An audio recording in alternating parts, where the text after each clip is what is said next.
તો તમે જોઈ રહ્યા છો કે આ એક મેં ડાયાગ્રામ બનાવ્યો છે જે આપણે ઘરે અથવા દુકાને ઓફિસ શોપ ક્યાંય પણ હોય ત્યાં આપણે આ રીતનું ઇક્વિપમેન્ટ હોય છે, જેમ કે ફેન હોય છે, ટ્યુબલાઇટ હોય છે, લેમ્પ, નાઇટ લેમ્પ, આ લાઇટનું બોર્ડ છે, આ આપણું મીટર છે, આ આપણા એમસીબી છે. તો આ આપણે બધું કનેક્શન કેવી રીતના કરીએ એ તમને હું આ ડાયાગ્રામમાં સમજાવીશ. તો સૌથી પહેલાં હું તમને આપણે બોર્ડ કઈ રીતના ફિલઅપ કરીએ એ બતાડીશ. તો બોર્ડમાં તમે જોઈ શકો છો તો આ સૌથી પહેલાં આ રેગ્યુલેટર છે જે ફેનમાં યુઝ થાય છે.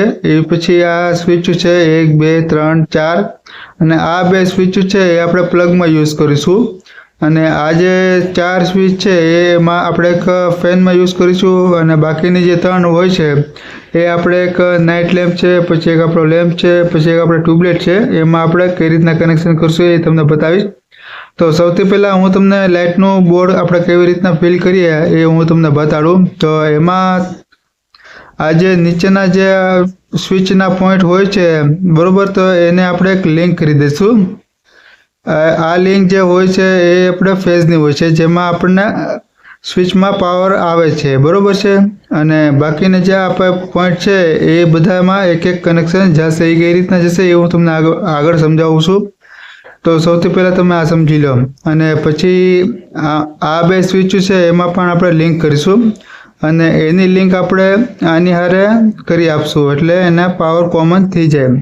તો આ જે સ્વિચ છે બરોબર છે એની આપણે એક ફેઝની લિંક કરી નાખી છે બરોબર છે. હવે આ જે સ્વિચનો જે ફેઝ કનેક્શન છે એ આપણે એક આ સ્વિચને આ પ્લગમાં લઈ લઈશું. તો એ કઈ રીતના લેશું, આપણે આ રીતના લેશું બરોબર છે.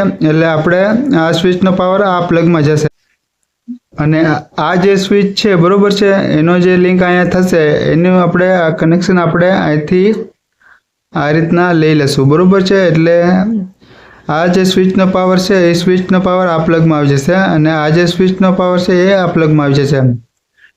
બાકી જે આ જે હજી બે પોઈન્ટ રહે છે એમાં આ જે પોઈન્ટ હોય છે એ ન્યુટ્રલ હોય છે બરોબર છે. જેમ કે મેં અહીંયા એક પ્લગ બનાવ્યો છે એમાં તમે આ 3 પોઈન્ટ જોઈ શકો છો, જેમાં એક ન્યુટ્રલ હોય છે, એક ફેઝ હોય છે અને એક અર્થિંગ હોય છે બરોબર.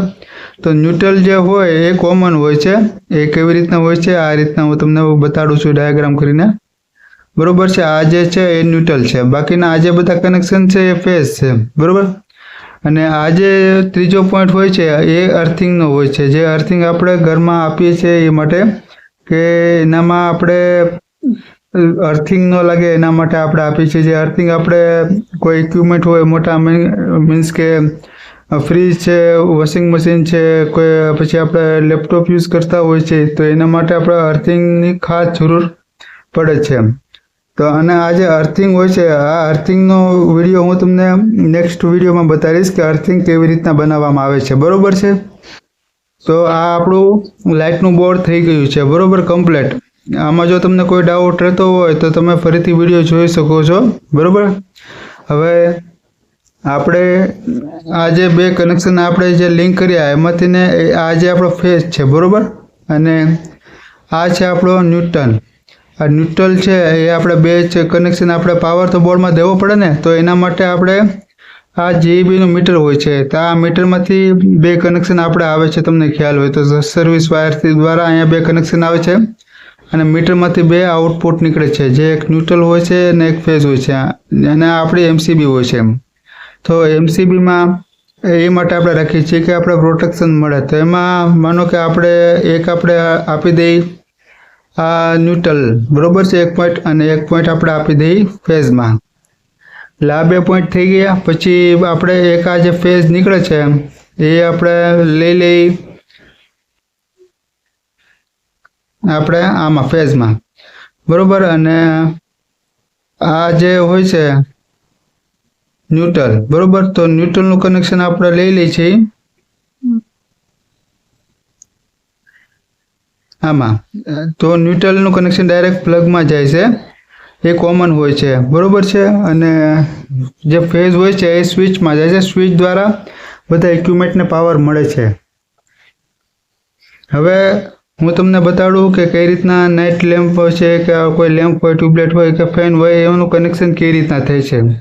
તો સૌથી પહેલાં આપણે આ સ્વિચની શરૂઆત કરીએ. તો આ સ્વિચનું કનેક્શન આપણે આ ડાયાગ્રામ બનાવું તમને અહીંયા, અને એ હું આપી દઉં અહીંયા સ્વિચમાં.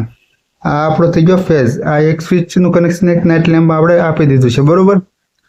અને જે ન્યુટ્રલ હોય છે એ ન્યુટ્રલ કોમન હોય છે. એનામાં આપણે આ ન્યુટ્રલ, બરાબર, આ ન્યુટ્રલ કોમન હોય છે. પછી માનો કે એક ન્યુટ્રલ આમાંથી આ લેમ્પમાં ગયો, આ ન્યુટ્રલ થઈ ગયો આપણો એક. પછી બીજો એક ન્યુટ્રલ આપણે આમાં ગયો, બરાબર છે, આ ન્યુટ્રલ થઈ ગયો. એવી જ રીતના એક ન્યુટ્રલ આપણે જાય ફેનમાં, આ કોમન થઈ ગયો. આ ન્યુટ્રલ આપણે કોમન દોડાવી દીધા. હવે આ બીજી સ્વિચ છે, આ બીજી સ્વિચને આપણે લઈ લેશું બીજા લેમ્પમાં. આ થઈ ગઈ બીજી સ્વિચ, બરોબર. આપણે હું તમને નંબર લખતો જાઉં છું એટલે તમને ખ્યાલ આવે. આપણે 1 નંબર થઈ ગઈ, આ 2 નંબર થઈ ગઈ. પછી આપણે ત્રીજું કનેક્શન લેશું ડાયરેક્ટ ટ્યુબલાઇટમાં. આ 3 નંબર કરી નાખું, આને ભાઈ 3 નંબર કરી નાખો. અને હવે આ છે રેગ્યુલેટર અને આ ફેન છે, બરોબર. અને એનું એક કનેક્શન, આ રેગ્યુલેટર તમે જોતો હો તો ફેનની સ્પીડ વધઘટ કરવા માટે હોય છે, બરોબર છે. આ નંબર છે 1 2 3 4 5, બરોબર છે. હવે રેગ્યુલેટરના બે વાયર નીકળે છે, એમાંથી એક વાયર જે હોય છે એ સ્વિચમાં જશે એટલે રેગ્યુલેટરના પાવર માટે, અને એક વાયર જે હોય છે એ ડાયરેક્ટ ફેનમાં જશે પાવરમાં, બરોબર છે. એટલે આ સ્વિચ જે થઈ ગઈ એ રેગ્યુલેટરમાંથી ફેનમાં ગઈ, એટલે આ સ્વિચ ફેન માટે થઈ ગઈ. એને હું આપી દઉં 4 નંબર, બરોબર છે. એટલે આપણું વાયરિંગ કમ્પ્લીટ થઈ ગયું. હવે જો તમને આમાં કોઈ ડાઉટ રહેતો હોય, કંઈ ન સમજાણું હોય તો તમે ફરીથી વિડીયો જોઈ શકો છો, અથવા હજી તમારે બીજું કંઈ આગળ સમજવું હોય તો તમે અમને કમેન્ટ કરો તો અમે આની ઉપર બીજો વિડીયો પણ બનાવશું.